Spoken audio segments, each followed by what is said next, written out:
The Assembly will now hear an address by His Excellency Muhammad Yunus, Chief Advisor of the Interim Government of the People's Republic of Bangladesh. I request Protocol to please escort His Excellency and invite him to address the Assembly.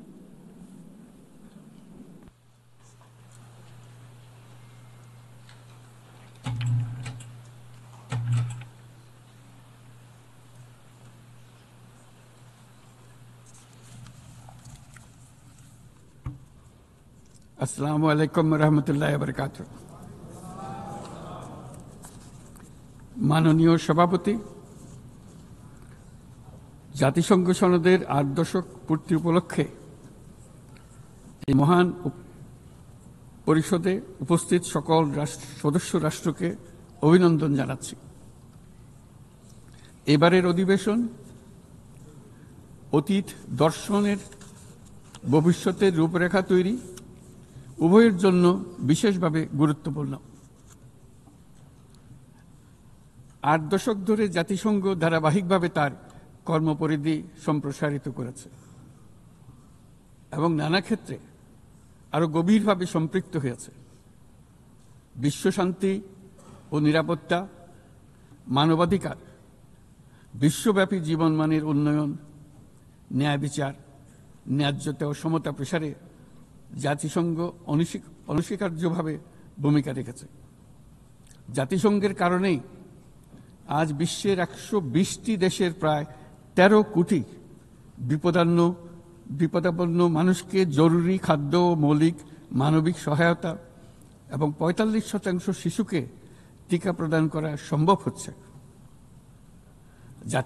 জাতিসংঘের সংস্থাগুলো বহুপাক্ষিক সহযোগিতায় বিশ্বের প্রতিটি প্রান্তে খাদ্য, বিশুদ্ধ পানি, স্যানিটেশন, টিকা এবং অন্যান্য জীবন রক্ষাকারী সেবা ও সরঞ্জামের যোগান দিয়ে দুর্দশাগ্রস্ত মানুষের পাশে দাঁড়িয়েছে। পাশাপাশি গত কয়েক দশকে আন্তঃরাষ্ট্রীয় সংঘাত নিরসন এবং বহু বৈশ্বিক চ্যালেঞ্জ মোকাবেলায় জাতিসংঘের সীমাবদ্ধতাও আমরা প্রত্যক্ষ করেছি। তবুও সামগ্রিকভাবে জাতিসংঘের ভূমিকা মানব জাতির জন্য ইতিবাচক ও কল্যাণকর। মাননীয় সভাপতি, গত বছর আপনাদের এই মহান সভায় আমি দাঁড়িয়েছিলাম সদ্য গণ অভ্যুত্থান সংগঠিত একটি দেশের রূপান্তরের আকাঙ্ক্ষা আপনাদের শোনানোর জন্য।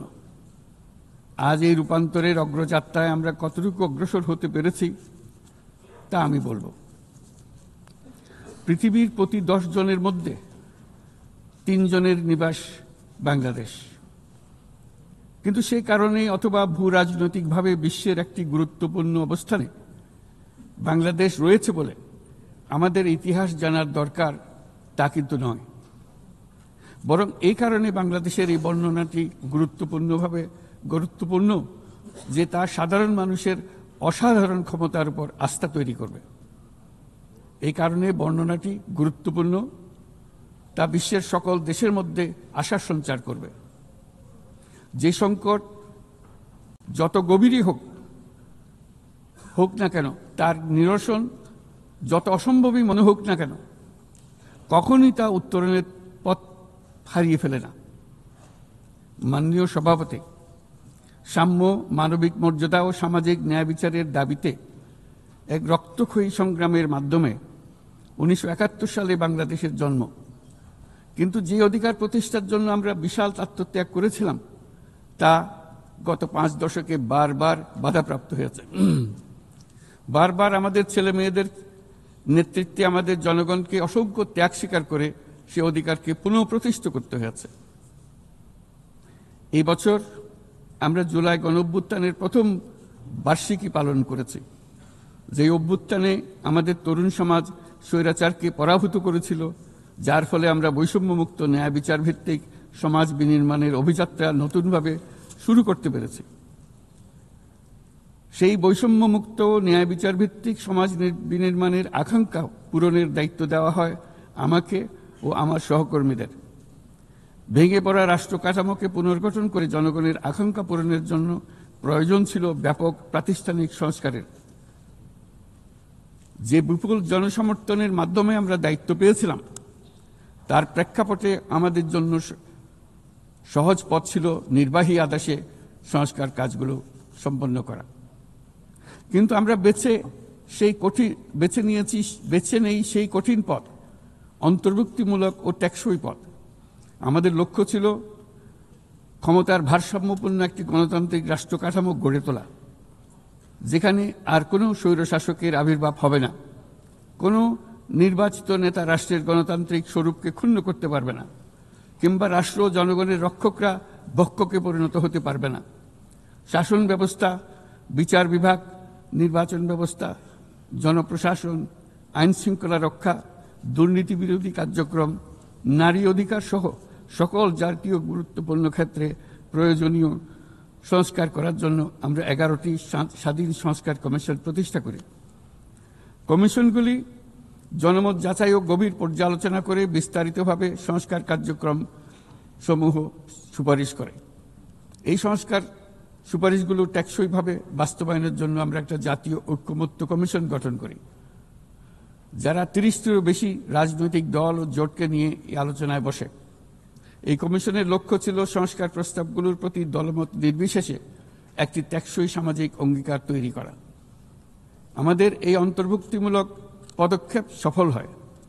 আমরা জুলাই অভ্যুত্থানের 1 বছর পূর্তিতে রাজনৈতিক দলগুলোর সাথে একই মঞ্চে দাঁড়িয়ে সকলে মিলে জুলাই ঘোষণার মাধ্যমে এই সংস্কার কার্যক্রমের প্রতি আমাদের সময়বদ্ধ অঙ্গীকার ব্যক্ত করি। অর্থাৎ আগামী নির্বাচনে যে দলে জনগণের সমর্থন পাক না কেন, সংস্কার কার্যক্রম বাস্তবায়নে আর কোনো অনিশ্চয়তার অবকাশ থাকবে না। আপনারা জানেন যে আগামী বছরের ফেব্রুয়ারি মাসে আমরা জাতীয় নির্বাচন অনুষ্ঠানের প্রস্তুতি নিচ্ছি।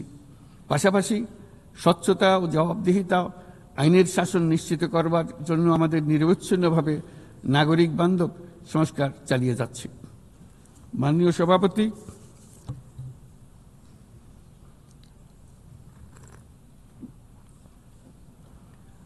সভাপতি, গত বছর দায়িত্ব গ্রহণের কয়েক সপ্তাহের মধ্যেই আমি জাতিসংঘের মানবাধিকার বিষয়ক হাই কমিশনারকে আমন্ত্রণ জানাই পতিত স্বৈরশাসক কর্তৃক সংগঠিত মানবাধিকার লঙ্ঘন ও নৃশংসতার চিত্র উদ্ঘাটন করার জন্য। তারা মাঠ পর্যায়ে তদন্ত করে বিস্তারিত প্রতিবেদনের পাশাপাশি ভবিষ্যতে যাতে এই ধরনের অপরাধের পুনরাবৃত্তি না ঘটে সেই জন্য যেই সুপারিশমালা দিয়েছে তা আমরা আমাদের জাতীয় সংস্কার কার্যক্রমে যুক্ত করেছি। গত বছর সাধারণ পরিষদের অধিবেশনের পূর্বেই আমরা গুম সম্পর্কিত আন্তর্জাতিক কনভেনশনে যোগ দিয়েছিলাম। এখন এর বিধানসমূহ জাতীয় ক্ষেত্রে বাস্তবায়নের জন্য প্রয়োজনীয় আইন প্রণয়নের কাজ চলমান রয়েছে। এবছর আমরা জাতিসংঘের নির্যাতন বিরোধী কনভেনশনের ঐচ্ছিক প্রটোকলে যোগ দিয়েছি এবং এর বাস্তবায়নে একটি স্বাধীন প্রতিরোধমূলক জাতীয় প্রাতিষ্ঠানিক ব্যবস্থা প্রতিষ্ঠার জন্য আমরা কাজ করছি। নিবর্তনমূলক স্বৈরতান্ত্রিক ব্যবস্থা হতে মানবাধিকার সুরক্ষাকারী একটি গণতান্ত্রিক রাষ্ট্র ব্যবস্থা গড়ে তোলার জন্য প্রয়োজনীয় কারিগরি সহায়তা বৃদ্ধির লক্ষ্যে আমরা আমাদের দেশে 3 বছর মেয়াদে জাতিসংঘের মানবাধিকার বিষয়ক হাই কমিশনারের একটি মিশন পরিচালনার অনুমোদন দিয়েছি, যা ইতোমধ্যে কার্যক্রম শুরু করেছে। আমাদের এই সকল পদক্ষেপ ও অঙ্গীকার জনগণের প্রত্যাশারই প্রতিফলন। এই প্রত্যাশা মূলত একটি গণতান্ত্রিক, অন্তর্ভুক্তিমূলক ও বহুত্ববাদী সমাজ গড়ে তোলার প্রত্যাশা। মাননীয় সভাপতি, আমাদের উন্নয়ন কৌশলের কেন্দ্রবিন্দুতে রয়েছে সুশাসন, সামাজিক অন্তর্ভুক্তি ও টেকসই উন্নয়ন। বিগত 1.5 দশকের অভিজ্ঞতায় আমরা দেখেছি যে জবাবদিহিতা ছাড়া যে কোনো উন্নয়ন ক্ষণস্থায়ী ও ভঙ্গুর। রাজনৈতিক হীনস্বার্থ ও দুর্নীতির উদ্দেশ্যে গৃহীত অবকাঠামো প্রকল্প শুধু যে অর্থনীতির উপরে চাপ বাড়ায় তা নয়, তার জনগণের কোনো কল্যাণও করে না। দায়িত্ব গ্রহণের পর আমরা একে একে আবিষ্কার করি দুর্নীতি ও জনগণের সম্পদ চুরি কি ব্যাপক বিস্তৃতি লাভ করেছিল এবং তার ফলশ্রুতিতে দেশের সামষ্টিক অর্থনীতির অবস্থা কি ভয়ানক, নাজুক ও ভঙ্গুর হয়ে পড়েছিল। আমরা এর অবসান ঘটাচ্ছি যেন আর কখনোই উন্নয়নকে জনগণের সম্পদ আত্মসাতের অজুহাত হিসেবে ব্যবহার করা না যায়। দেশের নাজুক অর্থনৈতিক পরিস্থিতি মজবুত করতে আমরা সংস্কারমূলক কিছু কঠিন কিন্তু প্রয়োজনীয় সিদ্ধান্ত গ্রহণ করেছি। সবচেয়ে গুরুত্বপূর্ণ একটা সংস্কার হলো রাজস্ব আহরণ ব্যবস্থাপনার সংস্কার। যে নীতি ও প্রণয়ন বাস্তবায়ন সংস্থাকে পৃথক করার জন্য আইন প্রণয়ন করা হয়েছে, এর মাধ্যমে স্বচ্ছতা ও জবাবদিহিতা নিশ্চিত হবে এবং রাজস্ব আহরণ বৃদ্ধি পাবে। এই উদ্যোগগুলো সদ্য সমাপ্ত FFD4 সম্মেলনে গৃহীত সেভিয়া অঙ্গীকারের সঙ্গে সামঞ্জস্যপূর্ণ। আমরা আশা করি যে বাংলাদেশে যেমন সেভিয়া অঙ্গীকারের সাথে সামঞ্জস্য রেখে সংস্কার করবার চেষ্টা করছি, তেমনি উন্নত বিশ্বেও সেভিয়ার সামষ্টিক অঙ্গীকার অনুসারে তাদের দায়িত্ব পালনে আন্তরিক হবে। একই সাথে আমরা মনে করি আন্তর্জাতিক অর্থায়ন ব্যবস্থা, বৈশ্বিক আর্থিক প্রতিষ্ঠানগুলোর সিদ্ধান্ত গ্রহণ প্রক্রিয়া ও ব্যবস্থাপনার সংস্কার, একটি অন্তর্ভুক্তিমূলক আন্তর্জাতিক কর সহযোগিতার বৈশ্বিক কাঠামো, অবৈধ আর্থিক প্রবাহ ও দুর্নীতির বিরুদ্ধে সমন্বিত বৈশ্বিক পদক্ষেপ গ্রহণ এবং অবৈধ দুর্নীতিলব্ধ অর্থ পাচারকৃত সম্পদ পুনরুদ্ধারেও আন্তর্জাতিক সহযোগিতা বৃদ্ধি অত্যন্ত গুরুত্বপূর্ণ। মাননীয় সভাপতি, দেশের পাচার হওয়া অবৈধ সম্পদ পুনরুদ্ধার করা বর্তমানে আমাদের অন্যতম শীর্ষ অগ্রাধিকার। গত 15 বছরে দুর্নীতির মাধ্যমে শত শত কোটি ডলার অবৈধভাবে বিদেশে পাচার করা হয়েছে। আমরা নিরলসভাবে এই সম্পদ ফেরত আনার চেষ্টা করছি, কিন্তু সংশ্লিষ্ট দেশগুলোর আইনি প্রক্রিয়া এবং অন্যান্য নানাবিধ প্রতিবন্ধকতার কারণে আমাদের এই প্রচেষ্টা বারে বারে বাধাগ্রস্ত হচ্ছে। সংশ্লিষ্ট দেশগুলোর দৃঢ় সদিচ্ছা ছাড়া আমরা পাচার হওয়া অবৈধ সম্পদ পুনরুদ্ধারে সফল হতে পারছি না।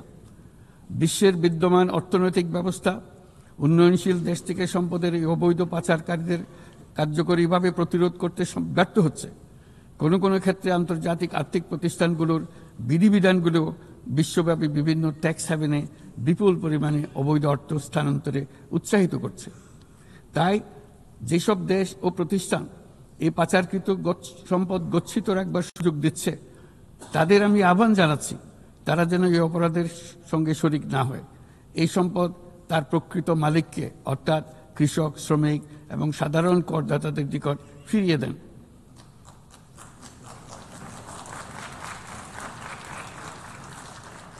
আমি উন্নয়নশীল দেশ হতে সম্পদ পাচার রোধে কঠোর আন্তর্জাতিক বিধিবিধান প্রণয়ন এবং এর প্রয়োগ নিশ্চিতের প্রস্তাব করছি।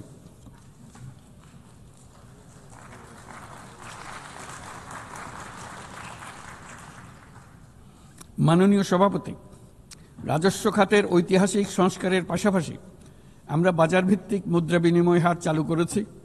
ব্যাংক খাতে অ্যাসেট কোয়ালিটি রিভিউ, নতুন ব্যাংক রেজলিউশন অধ্যাদেশ, আসন্ন ডিপোজিট প্রোটেকশন অধ্যাদেশের মাধ্যমে শৃঙ্খলা ও স্থিতিশীলতা ফিরিয়ে আনছি। পুঁজিবাজারে সংস্কার, টাস্কফোর্স ও শক্তিশালী তদন্ত ব্যবস্থার মাধ্যমে তদারকি আধুনিকীকরণ করেছি। সরকারি ক্রয় ব্যবস্থায় ডিজিটাল টেন্ডারিং বাধ্যতামূলক করা হয়েছে এবং স্বার্থের সংঘাত সংশ্লিষ্ট তথ্য প্রকাশ বাধ্যতামূলক করা হয়েছে। পাশাপাশি নতুন পাবলিক অ্যাকাউন্টস অডিট অধ্যাদেশের মাধ্যমে জবাবদিহিতা আরও জোরদার করা হয়েছে। শুধুমাত্র আর্থিক স্থিতিশীলতা অর্জনের সীমাবদ্ধ না থেকে আমরা বিনিয়োগ বান্ধব পরিবেশ গড়ে তুলছি। বাংলাদেশ সিঙ্গল উইন্ডো এখন 19টি সংস্থাকে একীভূত করে কাস্টম প্রক্রিয়া সহজ করেছে। দ্রুত বাণিজ্যিক বিরোধ নিষ্পত্তির জন্য বিশেষায়িত বাণিজ্য আদালত গঠিত হয়েছে। বিনিয়োগ উন্নয়ন কর্তৃপক্ষ বা বিডা ওয়ান স্টপ সার্ভিস সাবলীলভাবে প্রদানের জন্য সমন্বয় কমিটি গঠন করেছে। নিয়ন্ত্রণ কর্তৃপক্ষগুলোকে একই ছাদের নিচে নিয়ে আসা হয়েছে এবং ভিসা ও ওয়ার্ক পারমিট প্রক্রিয়া সহজ করা হয়েছে। FDI হিটম্যাপ ও জাতীয় সেমিকন্ডাক্টর টাস্কফোর্স বিনিয়োগকারীদের কাছে উচ্চ সম্ভাবনাময় খাতগুলোর তথ্য সহজ ও স্বচ্ছভাবে তুলে ধরছে। বাণিজ্য লজিস্টিক্সেও উন্নতি ঘটেছে।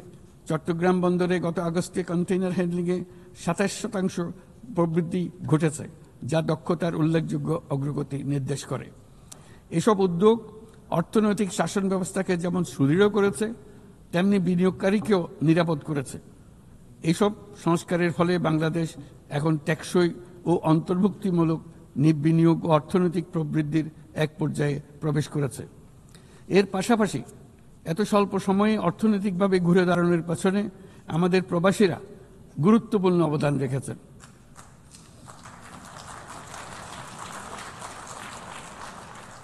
তারা বিদেশের মাটিতে কঠোর পরিশ্রম করে প্রতি মাসে দেশের রেকর্ড পরিমাণ রেমিটেন্স পাঠাচ্ছেন। শুধু বাংলাদেশেই নয়, স্বাগতিক দেশগুলোতেও তাদের বিশাল অবদান রয়েছে। তারা সেখানে বহুল চাহিদা সম্পন্ন সেবা প্রদান করছেন। এটি তাই আমাদের জন্য যেমন তেমনি স্বাগতিক দেশগুলোর জন্য সমানভাবে লাভজনক। উভয় দেশের জন্যই তা উপকারী। এই প্রসঙ্গে আমি জানাতে চাই, আমরা শ্রম অধিকার সংস্কার নিয়ে এগিয়ে যাচ্ছি। ইতিমধ্যেই স্বাধীন শ্রম সংস্কার কমিশনের সুপারিশ বাস্তবায়নে একটি কমিটি গঠিত হয়েছে। বাংলাদেশ শ্রম আইন সংশোধনের কাজ চূড়ান্ত পর্যায়ে রয়েছে, যেখানে ট্রেড ইউনিয়ন প্রক্রিয়া সহজ করা, মাতৃত্বকালীন ছুটি বৃদ্ধি ও আনুষ্ঠানিক ও অনানুষ্ঠানিক উভয় খাতের শ্রমিকদের জন্য সামাজিক সুরক্ষা সম্প্রসারণের পদক্ষেপ অন্তর্ভুক্ত করা হচ্ছে। ট্রেড ইউনিয়নের জন্য অনলাইন নিবন্ধন ব্যবস্থা চালু করা হয়েছে এবং নিবন্ধন প্রক্রিয়াকে আরও সহজ করার জন্য বিষয়টি বিবেচনা করা হচ্ছে। পাশাপাশি শ্রমিকদের অধিকার সুরক্ষায় আমাদের অঙ্গীকারের নিদর্শন স্বরূপ সম্প্রতি আমরা ইসলামী সহযোগিতা সংস্থার লেবার সেন্টারের সংবিধানটি স্বাক্ষর করেছি। এই কারণেই আমরা নিরাপদ, সুশৃঙ্খল ও নিয়মিত অভিবাসনকে সমর্থন করি এবং যেসব দেশে প্রবাসী শ্রমিকরা যান সেসব দেশে তাদের জন্য সহমর্মিতা ও সুরক্ষা নিশ্চিত করার আহ্বান জানাচ্ছি। উন্নত বিশ্ব যেখানে বয়স্ক জনসংখ্যার চাপে ভুগছে, সেখানে বাংলাদেশ অতি সৌভাগ্যবান। আমাদের 60% বেশি মানুষের বয়স 35 বছরের নিচে। তাই অভিবাসন প্রক্রিয়াকে সহজ করলে তা উভয় পক্ষের জন্য উপকারী হবে। তরুণ জনসংখ্যার এই সুবিধাকে কাজে লাগিয়ে আমরা উন্নত বিশ্বের শ্রম সমস্যার সমাধান ও প্রয়োজন মেটাতে সক্ষম হব। মাননীয় সভাপতি, বাংলাদেশের তরুণ প্রজন্ম ইতিমধ্যে প্রমাণ করেছে যে তারা সমাজ পরিবর্তনের চালিকা শক্তি। আমরা তাদের দক্ষতা উন্নয়নে বিনিয়োগ করছি। তথ্য প্রযুক্তি, কৃত্রিম বুদ্ধিমত্তা, নবায়নযুক্ত শক্তি, পরিবেশ বান্ধব প্রযুক্তি সহ বিভিন্ন ক্ষেত্রে তাদের প্রশিক্ষণ দিচ্ছি। আমাদের লক্ষ্য হলো প্রত্যেক তরুণকে শুধুমাত্র চাকরি প্রার্থীর পরিবর্তে আমরা তাদেরকে উদ্যোক্তা হিসেবে গড়ে তুলতে চাই। এই উদ্দেশ্যে আমরা জাতিসংঘের সঙ্গে অংশীদারিত্বে মাঠ পর্যায়ে তরুণদের সঙ্গে সরকারের শীর্ষ নীতি নির্ধারকদের যুক্ত করার একটা স্থায়ী মাধ্যম চালু করেছি। ইতিমধ্যেই এই বিষয়ে সারা দেশে একাধিক পরামর্শ সভার আয়োজন করা হয়েছে। আজকের তরুণরা স্থানীয় পর্যায় থেকে জাতীয় পর্যায় পর্যন্ত সিদ্ধান্ত গ্রহণে অনলাইন, অফলাইন ফোরাম, জরিপ এবং প্রচারণার মাধ্যমে তাদের জনপ্রতিনিধিদের সঙ্গে সরাসরি যুক্ত থাকতে চায়। তারা নেতৃত্ব বিকাশ, দক্ষতা বৃদ্ধি এবং ডিজিটাল সক্ষমতা উন্নয়নের জন্য আরও বেশি সুযোগ চায়। তারা চায় এই প্রক্রিয়ায় জবাবদিহিতা অন্তর্ভুক্ত থাকুক, নিয়মিত অগ্রগতি প্রতিবেদন এবং অব্যাহত সংলাপের প্রতিশ্রুতি থাকুক। সর্বোপরি প্রক্রিয়াটি হোক অন্তর্ভুক্তিমূলক, যাতে নারী, সংখ্যালঘু সম্প্রদায়, প্রতিবন্ধী, প্রান্তিক জনগোষ্ঠী সকলের অংশগ্রহণ ও নেতৃত্বের সমান সুযোগ থাকে। তরুণদের নিয়ে পরিকল্পনার ক্ষেত্রে এই বছরটি বিশেষভাবে গুরুত্বপূর্ণ, কারণ এই বছর আমরা বিশ্ব যুব পরিকল্পনায় 30তম বার্ষিকী পালন করছি। শুধু বর্তমান প্রজন্মের তরুণদের চ্যালেঞ্জ নয়, এই বছর তাই ভবিষ্যতেও তারা যে সংকট ও সমস্যার মুখোমুখি হবে তা অনুধাবন করে তার সম্ভাব্য সমাধান খুঁজে বের করারও সুযোগ এনে দিয়েছে। দ্রুত পরিবর্তনশীল প্রযুক্তির এই যুগে উন্নয়নশীল বিশ্বের তরুণদের জন্য আরও গভীর এক ডিজিটাল বিভাজন তৈরি হওয়ার ঝুঁকি আজ আমাদের একটি বড় উদ্বেগ। কোয়ান্টাম কম্পিউটিং, কৃত্রিম বুদ্ধিমত্তা, ভাষাভিত্তিক বৃহৎ মডেল কিংবা আধুনিক যোগাযোগ ব্যবস্থা, এইসব প্রযুক্তি যেন তাই পক্ষপাতদুষ্ট না হয় এবং এর সুফল যেন ন্যায্যভাবে সবার কাছে পৌঁছায়, তা আজ আমাদের নিশ্চিত করতে হবে। অন্যথায় বিশ্বব্যাপী এমন একটি প্রজন্ম তৈরি হবার ঝুঁকি রয়েছে যারা নিজেদেরকে বঞ্চিত, প্রান্তিক, অন্যায় অবিচারের শিকার হিসেবে বিবেচনা করবে। তারা সকল ধরনের ক্ষতিকারক প্রলোভনের সহজ লক্ষ্যবস্তুতে পরিণত হবে। আমরা মনে করি প্রযুক্তিগত উন্নয়নের সুফল বিশ্বব্যাপী ছড়িয়ে দিয়ে তরুণদের ঝুঁকিমুক্ত রাখার জন্য শুধু প্রযুক্তিগত উদ্ভাবন যথেষ্ট নয়, প্রয়োজন সামাজিক উদ্বোধন। আমরা প্রায় অর্ধ শতাব্দী আগে ক্ষুদ্র ঋণের ধারণা নিয়ে এসেছিলাম। তখন সেটি ছিল প্রথাগত ধারণার বিরুদ্ধে এক বৈপ্লবিক নিরীক্ষা, কিন্তু আজ বিশ্বব্যাপী তা মূলধারার হাতিয়ার হিসেবে স্বীকৃত। ক্ষুদ্র ঋণ লক্ষ লক্ষ মানুষকে দারিদ্র্য থেকে মুক্ত করেছে। উদাহরণস্বরূপ, এমনকি মার্কিন যুক্তরাষ্ট্রে গ্রামীণ আমেরিকা বছরে এখন 6 বিলিয়ন, এখন সব মিলিয়ে $6 বিলিয়ন উপর ঋণ নিম্ন আয়ের নারী উদ্যোক্তাদের মধ্যে বিতরণ করেছে এবং এর প্রায় শতভাগ নিয়মিতভাবে পরিশোধ করে যাচ্ছে। বাংলাদেশ ও বিশ্বজুড়ে আজ সামাজিক ব্যবসার যে ধারণা প্রসার,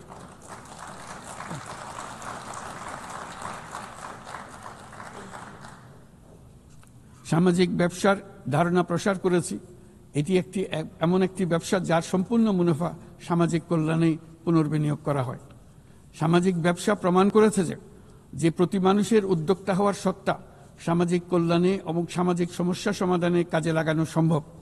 এর ফলে পৃথিবীর যাবতীয় সমস্যা সমাধানের একটি সৃজনশীল পদ্ধতি সকলের হাতে এসে যায়, যেটি পরিবেশের সমস্যা হোক, সম্পদ কেন্দ্রীভূত হওয়ার সমস্যা হোক, স্বাস্থ্যের সমস্যা হোক, বেকারত্ব দূরীকরণের সমস্যা হোক, দারিদ্র্য দূরীকরণের সমস্যা হোক, সবকিছুতেই এই পদ্ধতি টেকসইভাবে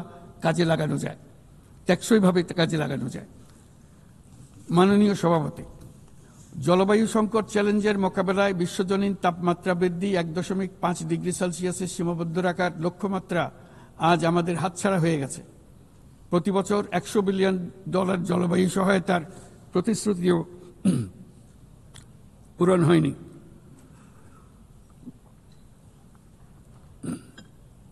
বরং যে ক্ষুদ্র অঙ্কের অর্থ বরাদ্দ হয়ে থাকে তাও কাগজে কলমে দেখানো হচ্ছে বহুগুণ হিসেবে। এটি সম্পূর্ণ অগ্রহণযোগ্য। আমাদের সন্তানদের ভবিষ্যতের জন্য এখনই কার্যকর ব্যবস্থা নিতে হবে।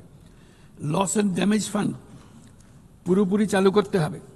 জলবায়ুর পরিবর্তনের বিরূপ প্রতিক্রিয়া প্রশমনের উদ্যোগ যেমন বাড়াতে হবে, তেমনি অভিযোজনেও সমান গুরুত্ব দিতে হবে। আর অভিযোজন প্রচেষ্টা হতে হবে দেশজ, স্থানীয়ভাবে নির্ধারিত এবং স্থানীয়ভাবে পরিচালিত।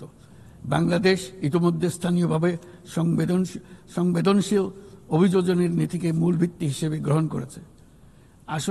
আসন্ন COP30 সম্মেলনে আমরা তৃতীয়বারের মতো জলবায়ু পরিবর্তন রোধকল্পে আমাদের জাতীয় প্রতিশ্রুতি ঘোষণা করব, যেখানে জলবায়ু পরিবর্তনের বিরূপ প্রতিক্রিয়া প্রশমন লক্ষ্যের পাশাপাশি অভিযোজন উদ্যোগও থাকবে। বিশেষ গুরুত্ব পাবে ম্যানগ্রোভ বনাঞ্চল রক্ষা, জলাভূমি পুনরুদ্ধার করা। একই সঙ্গে আমরা আশা করি যে বৈশ্বিক সম্প্রদায়, বিশেষ করে উচ্চ কার্বন নিঃসরণকারী দেশগুলো তাদের দায়িত্বটুকু আন্তরিকভাবে পালন করবে।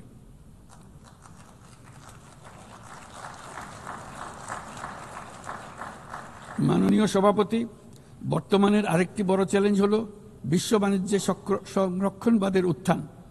আমাদের সময়ে আমরা দেখেছি বাণিজ্য ও বিশ্বায়নের সুফল মাত্র 3 দশকে 100 কোটি মানুষকে দারিদ্র্য থেকে মুক্ত করেছে।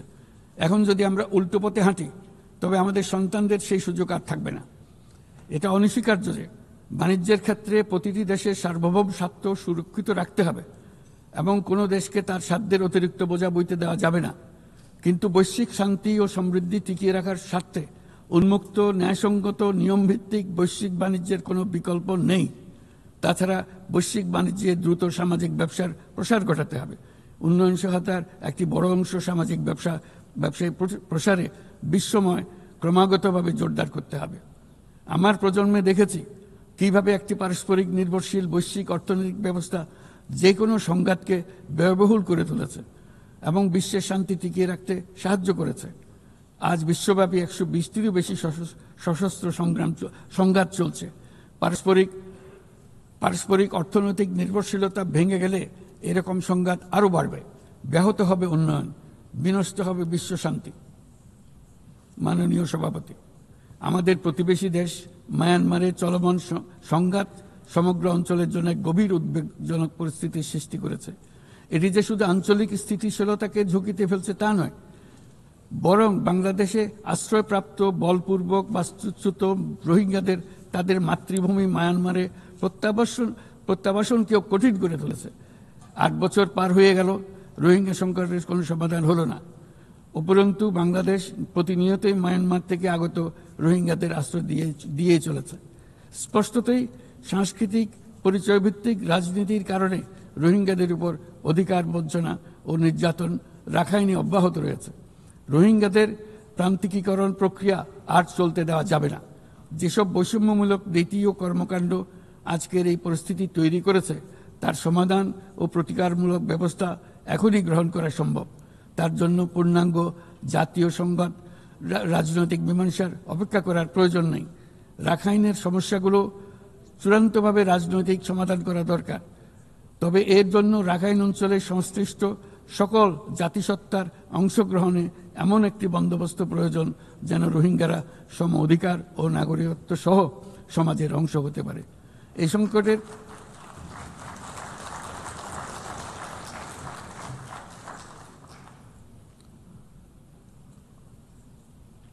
এই সংকটের সবচেয়ে বড় ভুক্তভোগী রোহিঙ্গারা, আর তাদের পরে বৃহত্তম ভুক্তভোগী হলো বাংলাদেশ। তবে আমাদের মনে রাখতে হবে যে রোহিঙ্গা সংকট কোনোভাবেই মায়ানমারের সঙ্গে বাংলাদেশের কোনো দ্বিপাক্ষিক বিষয় নয়, বরং আমরা শুধু একটি দায়িত্বশীল প্রতিবেশী এবং আন্তর্জাতিক সম্প্রদায়ের দায়িত্বশীল সদস্য হিসেবে আমাদের দায়িত্ব পালন করে যাচ্ছি। কিন্তু তহবিল সংকটের কারণে আজকে রোহিঙ্গা ক্যাম্পগুলোতে ন্যূনতম জীবনমান বজায় রাখার আমাদের যৌথ প্রয়াসও ভেঙে পড়ার উপক্রম হয়েছে। বিশ্ব খাদ্য কর্মসূচি তাদের জরুরি সহায়তা কার্যক্রমে মারাত্মক তহবিল ঘাটতির বিষয়ে ইতোমধ্যে সতর্ক করে দিয়েছে আমাদেরকে। অবিলম্বে নতুন তহবিল না এলে মাসিক রেশন অর্ধেকে নামিয়ে এনে মাথাপিছু মাত্র $6 নামিয়ে আনতে বাধ্য হবে, যা রোহিঙ্গাদের অনাহার ও অপুষ্টিতে নিমজ্জিত করবে, যা তাদেরকে আগ্রাসী কোনো পদক্ষেপ নিতে বাধ্য করবে। তহবিলের অতিরিক্ত কাটছাট হলে তা নিঃসন্দেহে সুরক্ষা ও নিরাপত্তা ঝুঁকি বহুগুণ বৃদ্ধি করবে, যা ক্যাম্পের সীমানা ছাড়িয়ে যেতে পারে। তাই আমি বিদ্যমান দাতাদের সাহায্য বাড়াতে এবং সম্ভাব্য নতুন দাতাদের অনুদান প্রদানের আহ্বান জানাচ্ছি, যাতে এই বিপর্যয়কর পরিস্থিতি এড়ানো যায়। মানবিক সহায়তার জন্য নতুন ও বর্ধিত তহবিলের বাইরে আন্তর্জাতিক সম্প্রদায়কে অবশ্যই মায়ানমার সরকার এবং রাখাইনের অন্যান্য অংশীদারদের উপর ইতিবাচক পরিবর্তন ও দ্রুত রাজনৈতিক সমাধানের জন্য চাপ প্রয়োগ করতে হবে।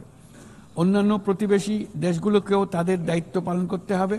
রাখাইনে স্থিতিশীলতা আনতে আন্তর্জাতিক সম্প্রদায়ের যে কোনো যৌথ প্রচেষ্টায় সহযোগিতা দিতে বাংলাদেশ সর্বদা প্রস্তুত। আমরা আশা করি আগামী 30শে সেপ্টেম্বরের উচ্চ পর্যায়ের সম্মেলন বিশ্বব্যাপী দৃঢ় সংকল্প তৈরি করবে এবং রোহিঙ্গাদের জন্য বাস্তবসম্মত আন্তর্জাতিক সহায়তা নিশ্চিত করবে, যেখানে তহবিল সংগ্রহ সর্বোচ্চ অগ্রাধিকার পাবে। একই সঙ্গে আন্তর্জাতিকভাবে একটি রোডম্যাপ গৃহীত হবে এবং সময়াবদ্ধ কর্মপরিকল্পনা গ্রহণের মাধ্যমে রোহিঙ্গা সংকটের স্থায়ী সমাধান খুঁজে পাওয়া সম্ভব হবে। মাননীয় সভাপতি, শুধু মায়ানমার নয়, এবছর আমরা পৃথিবীর প্রায় প্রতিটি প্রান্তেই সংঘাত প্রত্যক্ষ করেছি। ইউরোপ, দক্ষিণ এশিয়া, মধ্যপ্রাচ্য, বিশ্বের সবচাইতে ঘনবসতিপূর্ণ অঞ্চলে আমরা বাস করি। বিশ্বের আর কোনো অঞ্চলে এত সংখ্যক পারমাণবিক অস্ত্রধারী রাষ্ট্র এত অল্প দূরত্বে অবস্থান করছে না। তাই নিরস্ত্রীকরণ, পারমাণবিক অস্ত্রের বিস্তার রোধের গুরুত্ব আমরা গভীরভাবে উপলব্ধি করতে পারি। আমরা সময়ের সঙ্গে দুর্বল হয়ে পড়া বৈশ্বিক অস্ত্র নিয়ন্ত্রণ চুক্তিগুলোকে পুনর্জীবিত করার জন্য জোর দাবি জানাচ্ছি। বিশেষ করে মধ্যপ্রাচ্য ও দক্ষিণ এশিয়ায় পারমাণবিক অস্ত্রমুক্ত অঞ্চল প্রতিষ্ঠার আহ্বান জানাচ্ছি। একই সঙ্গে আমরা পূর্ণ স্বচ্ছতার সঙ্গে শান্তিপূর্ণভাবে পারমাণবিক শক্তি ব্যবহারের যে অধিকার প্রতিটি রাষ্ট্রের রয়েছে তার প্রতি পূর্ণ সমর্থন জানাচ্ছি। একটি দায়িত্বশীল দেশ হিসেবে আমাদের প্রথম পারমাণবিক বিদ্যুৎ কেন্দ্র চালু করার আগেই এই বছর আমরা আন্তর্জাতিক পরমাণু শক্তি সংস্থার আওতাধীন পরমাণু নিরাপত্তা ও বর্জ্য ব্যবস্থাপনা সম্পর্কিত যৌথ কনভেনশনে যোগদান করেছি। এই যোগদানের মাধ্যমে সর্বোচ্চ মানের পারমাণবিক নিরাপত্তা ও স্বচ্ছতার প্রতি আমরা আমাদের প্রতিশ্রুতি পুনর্ব্যক্ত করছি। মাননীয় সভাপতি, আমি সবসময় মানুষকে আশার বাণী শুনিয়েছি, কখনো ভয় দেখিয়ে কিছু করা আমি সমর্থন করিনি। কিন্তু আজ আমাকে সেখান থেকে সরে এসে ভয়ঙ্কর কিছু কথা বলতে হচ্ছে। আজ আমি সতর্ক করছি, চরম জাতীয়তাবাদ, অন্যের ক্ষতি হয় এমন ভূ রাজনীতি এবং অন্যের দুর্ভোগ ও পীড়নের প্রতি ওদেশশূন্য বহু দশকের পরিশ্রমে আমরা যে অগ্রগতি অর্জন করেছি তা ধ্বংস করে দিচ্ছে। এর সবচেয়ে মর্মান্তিক চিত্র আমরা দেখেছি গাজায়। শিশুরা না খেয়ে অকাল মৃত্যুবরণ করছে, বেসামরিক জনগোষ্ঠীকে নির্বিচারে হত্যা করছে, হাসপাতাল, স্কুল সহ একটা গোটা জনপদ নিশ্চিহ্ন করে দিচ্ছে। জাতিসংঘের স্বাধীন তদন্ত কমিশনের সাথে আমরাও একমত যে আমাদের চোখের সামনেই একটি নির্বিচার গণহত্যা সংঘটিত হচ্ছে। আমাদের দুর্ভাগ্য যে মানব জাতির পক্ষ থেকে এর অবসানে আমরা সর্বোচ্চ চেষ্টা করছি না এখনো। এই অবস্থা চলতে থাকলে ভবিষ্যৎ প্রজন্ম ও ইতিহাস আমাদেরকে ক্ষমা করবে না।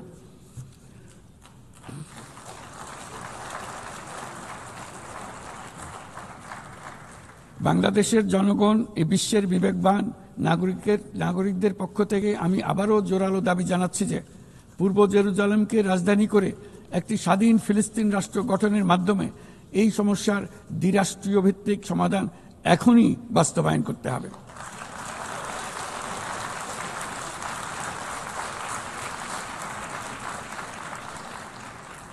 শুধুমাত্র 1967 সালের পূর্বের সীমারেখার ভিত্তিতে, যেখানে ইসরায়েল ও ফিলিস্তিনি শান্তিপূর্ণ সহাবস্থানে থাকবে, তখনই ন্যায় বিচার সম্পূর্ণভাবে কার্যকর হবে।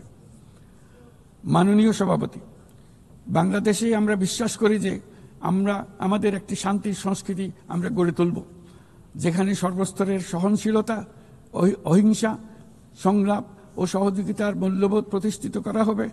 গত 3.5 দশক ধরে জাতিসংঘের শান্তিরক্ষা কার্যক্রমে অন্যতম শীর্ষ শান্তিরক্ষা প্রেরণকারী দেশ হিসেবে আমাদের অংশগ্রহণ বৈশ্বিক শান্তি ও নিরাপত্তার প্রতি আমাদের নিরবিচ্ছিন্ন অঙ্গীকারের এক বাস্তব প্রমাণ। এমনকি এই মুহূর্তে প্রায় 6,000 বাংলাদেশি শান্তিরক্ষী বাহিনী বিশ্বের সবচেয়ে সংঘাতপূর্ণ অঞ্চলগুলোতে জাতিসংঘের আওতায় দায়িত্ব পালন করছে। আজ পর্যন্ত মোট 168 জন বাংলাদেশি শান্তিরক্ষী তাদের দায়িত্ব পালনকালে শহীদ হয়েছেন। একাধিক গবেষণায় একথা বারবার প্রমাণিত হয়েছে। জাতিসংঘের শান্তিরক্ষা কার্যক্রম অন্য যে কোনো একপাক্ষিক শান্তিরক্ষা উদ্যোগের তুলনায় অধিক টেকসই এবং কার্যকর। তাই বিশ্বের শান্তিরক্ষাকারী এই কার্যক্রমের ধারাবাহিকতা ও কার্যকারিতা রক্ষায় আমরা জাতিসংঘের শান্তিরক্ষা অভিযানের জন্য স্পষ্ট ও বাস্তবসম্মত ম্যান্ডেট এবং পর্যাপ্ত বাজেট বরাদ্দের দাবি জানাচ্ছি। শান্তিরক্ষীদের নিরাপত্তা এবং তাদের বিরুদ্ধে সংঘটিত অপরাধের জবাবদিহিতা নিশ্চিত করাও সর্বোচ্চ গুরুত্বের সঙ্গে বিবেচনা করা উচিত। দেশে এবং আন্তর্জাতিক পরিসরে বহু ভাষিকতাকে বাংলাদেশ সক্রিয়ভাবে উৎসাহিত করে, কারণ আমরা বিশ্বাস করি যে ভাষাগত ও সাংস্কৃতিক বৈচিত্র্য পারস্পরিক বোঝাপড়াকে আরও গভীর করে। একবিংশ শতাব্দীতে কোনো সমাজেই ঘৃণা, অসহিষ্ণুতা, বর্ণবাদ, বিদেশিদের প্রতি বিদ্বেষ বা ইসলাম বিদ্বেষীদের কোনো স্থান নেই।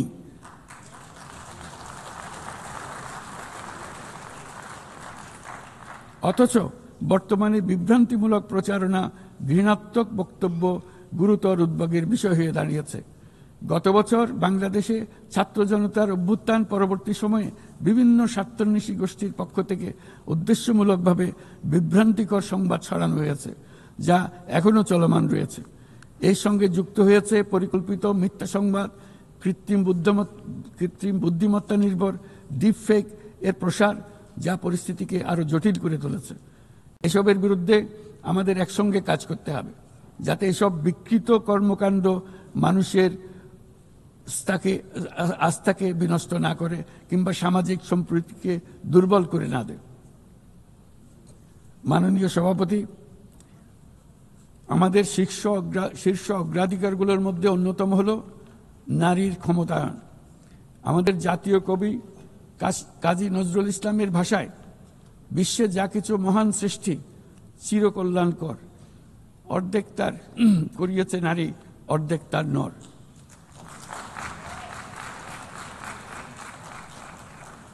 প্রকৃতপক্ষে বর্তমান বিশ্বে অনেক গুরুত্বপূর্ণ ক্ষেত্রে নারীদের অবদান অর্ধেকেরও বেশি। এই মাসে বাংলাদেশে প্রথমবারের মতো unpaid household production satellite account জরিপ প্রকাশিত হয়েছে। সেখানে দেখা যায় যে অবৈতনিক পরিচর্যা ও গৃহস্থালী কাজে শতকরা 85%-এরও বেশি কাজ নারীরা একাই করে থাকেন, যার অর্থমূল্য আমাদের স্থূল দেশজ উৎপাদনের প্রায় 16%। বহু প্রতিকূলতা সত্ত্বেও আজ আমাদের মেয়েরা শ্রেণীকক্ষ থেকে বোর্ডরুম, গবেষণাগার থেকে ক্রীড়াঙ্গন সবখানে বাধা অতিক্রম করে সফল হচ্ছে। সম্প্রতি আমাদের নারী ফুটবল দল আঞ্চলিক চ্যাম্পিয়নশিপ জিতেছে, আন্তঃএশীয় প্রতিযোগিতার জন্য উত্তীর্ণ হয়েছে এবং সারা দেশের লাখো মানুষকে অনুপ্রাণিত করে চলেছে। নারীর নিরাপত্তা ও মর্যাদা এবং সমান সুযোগ সুনিশ্চিত করার জন্য আমার সরকার প্রচেষ্টা অব্যাহত রয়েছে। এই বছর আমরা বেইজিং ঘোষণাপত্রের 30তম বার্ষিকী উদযাপন করছি। এই উপলক্ষে নারীর ক্ষমতায়নে আমাদের অঙ্গীকারকে আরও জোরদার করতে আমরা বেইজিং +30 অ্যাকশন এজেন্ডা এর অধীনে আগামী 5 বছরে বাস্তবায়নের লক্ষ্য নিয়ে 4টি জাতীয় প্রতিশ্রুতি ঘোষণা করেছি। এর মধ্যে রয়েছে যৌন হয়রানি প্রতিরোধ, সুরক্ষা সংক্রান্ত আইন প্রণয়ন করা, নারীর অবৈতনিক পরিচর্যা ও গৃহস্থলী কাজের স্বীকৃতি ও মূল্যায়ন নিশ্চিত করা, রাজনৈতিক ও জনপরিসরে নারীর অংশগ্রহণ বৃদ্ধি করা, নারীর সমতা ও ক্ষমতায়নের প্রতি সংবেদনশীল বাজেট প্রণয়ন পদ্ধতি শক্তিশালী করা। মাননীয় সভাপতি, বাংলাদেশ পারস্পরিক শ্রদ্ধা, স্বচ্ছতা এবং কল্যাণের ভিত্তিতে আঞ্চলিক সহযোগিতায় অঙ্গীকারবদ্ধ। আমরা বিমস্টেক, BBIN, এশিয়ান হাইওয়ে এবং সাসেকের মতো অন্যান্য উদ্যোগের মাধ্যমে আঞ্চলিক সংযোগ ও বাণিজ্যকে এগিয়ে নিচ্ছি। এর সাথে আমরা আসিয়ানের মতো কার্যকরী আঞ্চলিক ফোরামে যুক্ত হওয়ার জন্য আগ্রহ প্রকাশ করেছি। এই মর্মে কাজ করে যাচ্ছি। দক্ষিণ এশীয় আঞ্চলিক সহযোগিতা সংস্থা SAARC-কে পুনর্জীবিত করার জন্য আমরা দৃঢ় আহ্বান জানাচ্ছি। 4 দশক আগে এই সংস্থা প্রাথমিক পর্যায়ে উল্লেখযোগ্য অগ্রগতি অর্জন করেছিল এবং আঞ্চলিক সহযোগিতার জন্য একটা শক্ত ভিত্তি তৈরি করেছিল। রাজনৈতিক অচলাবস্থার পরেও এই প্রাতিষ্ঠানিক কাঠামো এখনও কার্যকর রয়েছে। আমরা বিশ্বাস করি SAARC এখনও আমাদের অঞ্চলের কোটি কোটি মানুষের জন্য কল্যাণ এনে দিতে সক্ষম, যেমনটি আসিয়ান তাদের অঞ্চলের কোটি কোটি মানুষের জন্য করে যাচ্ছে। সম্মিলিত উন্নয়নের জন্য প্রতিবেশী দেশগুলোর মধ্যে আঞ্চলিক সহযোগিতার কোনো বিকল্প নেই। একই সাথে অভিন্ন প্রাকৃতিক সম্পদের ব্যবহারে ন্যায্যতা ও সহমর্মিতার চর্চা করা একান্ত প্রয়োজন। প্রাকৃতিক সম্পদের ব্যবহার নিয়ে শান্তিপূর্ণ আঞ্চলিক সহযোগিতায় বাংলাদেশ দৃঢ়ভাবে অঙ্গীকারবদ্ধ। তাই প্রথম দক্ষিণ এশিয়া দেশ হিসেবে সম্প্রতি আমরা জাতিসংঘের পানি সংক্রান্ত কনভেনশনে যোগ দিয়েছি। মাননীয় সভাপতি, শতাব্দীর পর শতাব্দী ধরে রাজনৈতিক শোষণ, সম্পদ লুণ্ঠন, কাঠামোগত বৈষম্য আজকের অসম উন্নয়নের বাস্তবতা তৈরি করে গিয়েছে। আজ থেকে 1 দশক পূর্বে আমরা যখন এজেন্ডা 2030 অর্জনে একমত হয়েছিলাম, তখন আমরা পথ পরিবর্তন করে সঠিক লক্ষ্যে এগিয়ে যাওয়া নিয়ে আশাবাদী হয়েছিলাম। কিন্তু আজকের বাস্তবতা হলো টেকসই উন্নয়নের অভিষ্ট বাস্তবায়নের যে অগ্রগতি কাম্য ছিল তা মারাত্মকভাবে পিছিয়ে পড়েছে। উন্নয়নে অর্থায়নের ঘাটতি ক্রমশ বাড়ছে। উন্নয়ন সহায়তার প্রবাহ কমছে। আমরা দাতা দেশসমূহকে এই প্রবণতা থেকে বেরিয়ে এসে তাদের অঙ্গীকার পূরণ করতে আহ্বান জানাচ্ছি। আমরা স্বল্পোন্নত দেশ হতে উন্নয়নশীল দেশ হিসেবে উত্তরণের প্রক্রিয়ায় আছি। আমাদের মসৃণ ও টেকসই উত্তরণ নিশ্চিত করতে আন্তর্জাতিক সম্প্রদায়ে, বিশেষ করে জাতিসংঘের সংশ্লিষ্ট সংস্থাসমূহের সহযোগিতা অত্যন্ত জরুরি। তাদের সাহায্য সহায়তা আমরা কামনা করছি। এ বিষয়ে OHRLS সহ সংশ্লিষ্ট সংস্থাসমূহের কার্যক্রমকে সাধুবাদ জানাই। স্বল্পোন্নত দেশসমূহ এবং ঝুঁকিতে থাকা অন্যান্য দেশগুলোর প্রতি আমাদের কার্যকর সহযোগিতা প্রদানের জন্য আমরা আমাদের দপ্তরকে আরও শক্তিশালী করার আহ্বান জানাচ্ছি। একই সঙ্গে অনুদান ও ঋণের পাশাপাশি সরকারি ও বেসরকারি উদ্যোগে সামাজিক ব্যবসা খাতকে বিপুলভাবে এগিয়ে দিয়ে যাওয়ার জন্য আহ্বান জানাচ্ছি। এই নতুন পদ্ধতি দাতা ও গ্রহীতা উভয় দেশের জন্য মঙ্গলজনক হবে এবং উৎসাহব্যঞ্জক হবে। সৃজনশীলতার অতি উচ্চ পর্যায়ে যেতে আমাদের সহায়ক হবে। মাননীয় সভাপতি, বাংলাদেশের অগ্রগতি উন্নয়নের অভিযাত্রায় জাতিসংঘের অবদানকে আমরা সাধুবাদ জানাই। বিশ্বশান্তি ও নিরাপত্তা উন্নয়ন, মানবাধিকার জাতিসংঘের এই 3টি স্তম্ভের প্রতি আমরা পূর্ণ আস্থা পুনর্ব্যক্ত করছি। আমার বক্তব্যের শুরুতেই আমি বলেছিলাম যে আজ 8 দশকে জাতিসংঘ বারবার দেখিয়েছে যে বহুপাক্ষিক কূটনীতি মানব জাতিকে আরো ভালোভাবে একসঙ্গে বেঁচে থাকার সহায়তা করে। তবু এর 80তম বার্ষিকীতে আমাদের স্বীকার করতেই হবে যে বহুপাক্ষিক কূটনীতি আজ নানা রকম চাপের মধ্যে রয়েছে।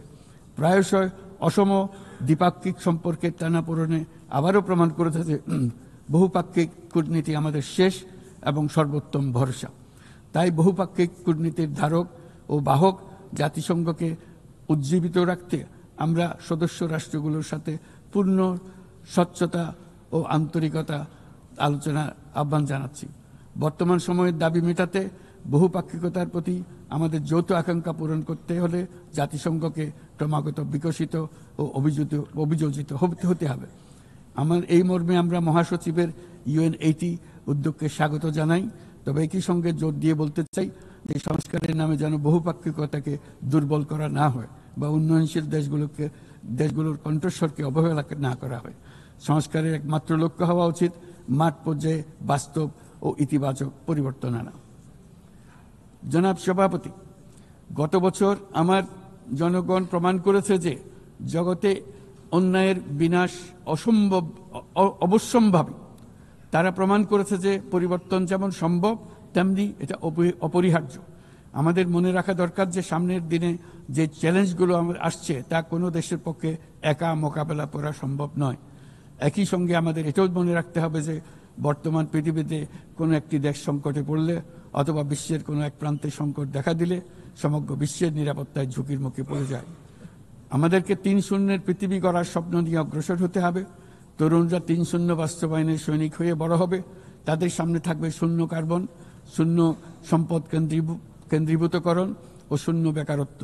এর ভিত্তিতে তারা গড়ে তুলবে তাদের পৃথিবী। 3-0 পৃথিবী গড়া জাতিপুঞ্জের সকলের স্বপ্ন হোক, এই কামনা ব্যক্ত করে আমার বক্তব্য এখানে শেষ করছি। সবাইকে ধন্যবাদ, অসংখ্য ধন্যবাদ।